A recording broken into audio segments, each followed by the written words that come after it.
নমস্কার বন্ধুরা, রাখি হোমমেডে আপনাদের স্বাগতম। আমি আজকে আবার একটা নতুন স্বাদের রেসিপি নিয়ে চলে এসেছি। আমি আজকে বানাবো ধাবা স্টাইলে চিকেন মশলা। কেমন ভাবে বানাবো সেই ভিডিওটা আপনারা দেখুন। ধাবা স্টাইলে চিকেন মশলা বানানোর জন্য আমি এখানে 700 গ্রাম চিকেন নিয়ে নিয়েছি। এটাকে ধুয়ে ভালো করে পরিষ্কার করে নিই। দুটো টমেটো আর কাঁচা লঙ্কা দিয়ে পেস্ট বানিয়ে রেখেছি। আদা রসুন পেস্ট করে নিয়েছি। দুটো পেঁয়াজ কেটে নিয়েছি, পরিমাণ মতন ধনেপাতা নিয়ে নিয়েছি আর পরিমাণ মতন টক দই নিয়ে নিয়েছি। পরিমাণ মতন কসুরি মেথি নিয়েছি, হাফ চামচ গোটা জিরে নিয়েছি, 1 চামচ কাশ্মীরি লঙ্কা নিয়েছি, হাফ চামচ গোলমরিচ নিয়েছি, পরিমাণ মতন নুন নিয়ে নিয়েছি, 1 চামচ হলুদ নিয়েছি, 1 চামচ জিরে গুঁড়ো নিয়েছি, 1 চামচ ধনে গুঁড়ো নিয়েছি। রান্নাটা আমি সর্ষের তেলে করব। রান্নাটা করার জন্য গ্যাসটা জ্বালিয়ে দিয়েছি, কড়াটা বসিয়ে দিয়েছি। কড়াইতে পরিমাণ মতন তেল দিলাম। তেলটা গরম হয়ে গেছে, 1 চামচ গোটা জিরে দিলাম। গোটা জিরেটাকে আমি 1 মিনিট ভেজে নিলাম। দুটো পেঁয়াজ কেটে রেখে দিয়েছিলাম, সেই পেঁয়াজটা দিয়ে দিলাম।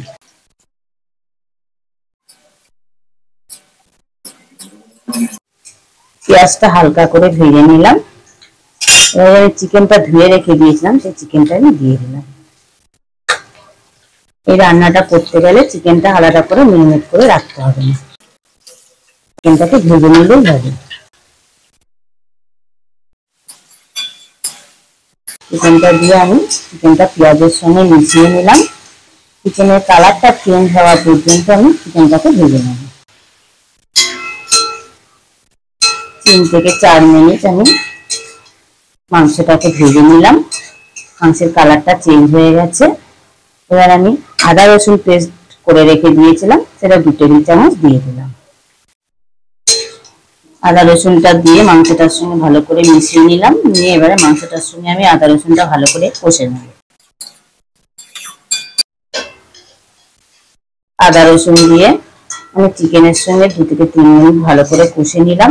এবার যে টমেটো আর কাঁচা লঙ্কা একসঙ্গে পেস্ট করে রেখে দিয়েছিলাম, সেটা দিয়ে দিলাম।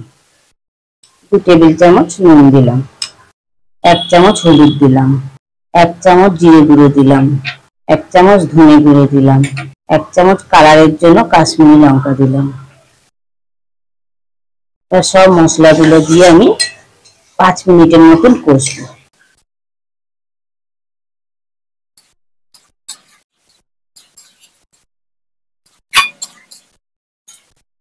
সব মশলা দিয়ে 5 মিনিট আমি ভালো করে কষে নিলাম। এবার আমি দইটা ফাটিয়ে রেখে দিয়েছিলাম 2 টেবিল চামচ, সেই দইটাকে অ্যাড করলাম। দইটা যখন দেবেন গ্যাসটা কিন্তু একদম লো ফ্লেমে রাখবেন, নাহলে কেটে যাওয়ার সম্ভাবনা থাকে। দইটা দিয়ে মাংসটার সঙ্গে ভালো করে মিশিয়ে নিলাম। দইয়ের বাটিটা দিয়ে আমি জল অ্যাড করলাম। এই রান্নাটা কিন্তু জল পড়বে না, একদম জল ছাড়াই রান্নাটা হবে। শুধু দইয়ের বাটিটা ধুয়ে আমি একটু অল্প পরিমাণ জল অ্যাড করলাম।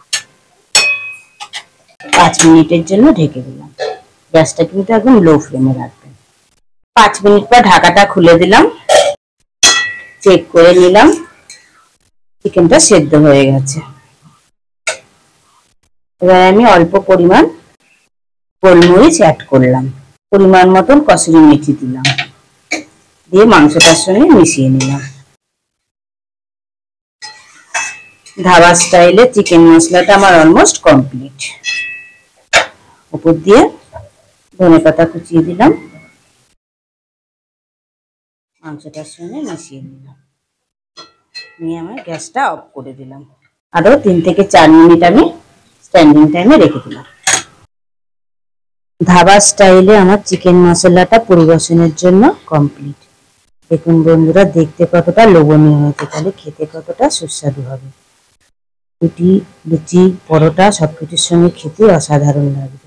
আপনারা ঘরে একবার ট্রাই করবেন। ট্রাই করে আমাকে অবশ্যই কমেন্টে জানাবেন কেমন খেলেন।